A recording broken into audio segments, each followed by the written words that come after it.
दोस्तों नमस्कार, होम्यो ज्ञान होम्योपैथी चैनल पर आपका फिर से स्वागत है। आज हम बताएंगे आपको डॉक्टर रैकवैक की R49 ड्रॉप्स के बारे में। दोस्तों डॉक्टर रैकवैक की R49 ड्रॉप जिसे साइनसाइटिस ड्रॉप्स भी कहा जाता है, ये साइनस की प्रॉब्लम के लिए बहुत ही अच्छी ड्रॉप्स है। दोस्तों इससे पहले हम समझ लेते हैं कि साइनस एक्चुअली में होता क्या है।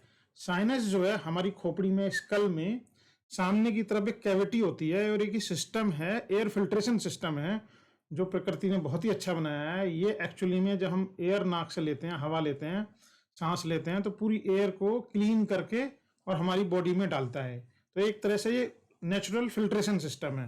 बट इसमें होता यह है कि जो ये कैविटी होती है, ये काम कैसे करता है वो बता देता हूँ। ये जो कैविटी होती है हमारे चेहरे पे, इस कैविटी में म्यूकोसा मेम्ब्रेन होती है और इसमें म्यूकस जनरेट होता है, यानी कि चिपचिपा पदार्थ जनरेट होता है।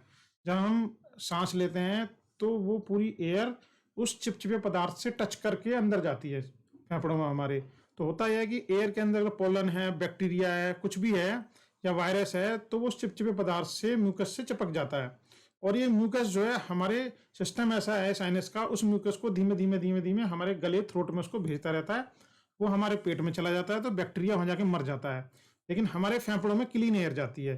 तो एक तरह से साइनस जो है हमारे फेफड़ों में क्लीन एयर भेजने का सिस्टम है, एयर फिल्टर है। इसमें जो है कभी कभी इन्फेक्शन हो जाता है किसी वजह से, तो जो है ये साइनसाइटिस की प्रॉब्लम में बदल जाता है। दोस्तों जिन लोगों को साइनसाइटिस होती है वो कुछ इस तरह से दिखता है, विजुअल जो अपीयरेंस होता है। देखिए कि इसमें जो हमारे जो साइनस है, हेल्दी साइनस लेफ्ट में जो दिखाए हैं, फ्रंटल साइनस देखिए माथे के ऊपर है, वो बिल्कुल कैविटी है एक्चुअली नीचे तक जो है। सेपियम है, मैक्सिलरी साइनस है, ये सारी की सारी कैविटी हैं और क्लीन रहनी चाहिए इसे काम करने के लिए। बट किसी वजह से, इन्फेक्शन की वजह से, एलर्जिक इन्फेक्शन की वजह से और बहुत सारे प्रॉब्लम की वजह से जो म्यूकस है, यानी कि जो चिपचिपा पदार्थ है, वो अंदर नहीं जा पाता है और वो अटक जाता है और वहीं इकट्ठा होने लगता है। ये जो है इन्फेक्शन की वजह से भी हो सकता है। इसके कई सारे कारण हैं जो हम अगली स्लाइड में आपको बताएंगे। लेकिन जो है साइनसाइटिस की समस्या यही है कि आप म्यूकस जो है यहाँ रुकने लगता है, और जब रुकने लगता है तो जो है यहाँ पेन होने लगता है, इन्फ्लामेशन हो जाती है, सूजन आ जाती है और बहुत ज़्यादा पेन होता है।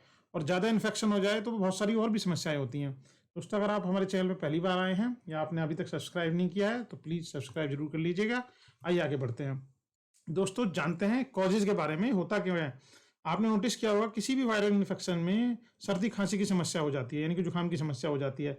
अगर ये जुकाम लंबा हो जाए या वायरल की प्रॉब्लम लंबी हो जाए, जुकाम ना जाए, तो साइनसाइटिस में कन्वर्ट हो सकता है।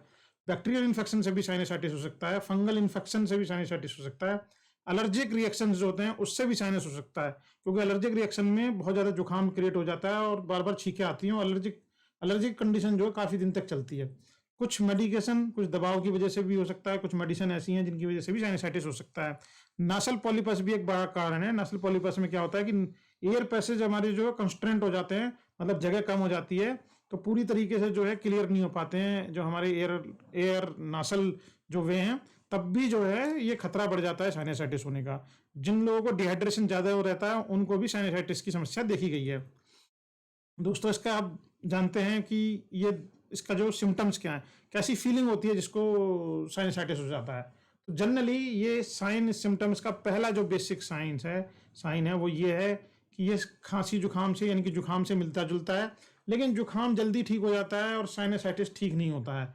ये लंबा चला रहता है, ये 5 महीने, 6 महीने, साल, 1.5 साल, जब तक इसका ट्रीटमेंट ढंग नहीं होगा ये साइनसाइटिस चलता ही रहेगा।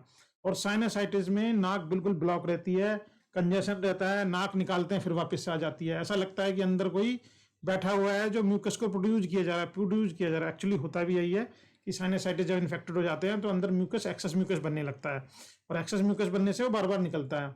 खांसी होती है, हेडेक होती है, और साइनस का प्रेशर जो है वो माथे पर, चीक पे, आईब्रो के आसपास बहुत ज़्यादा होता है।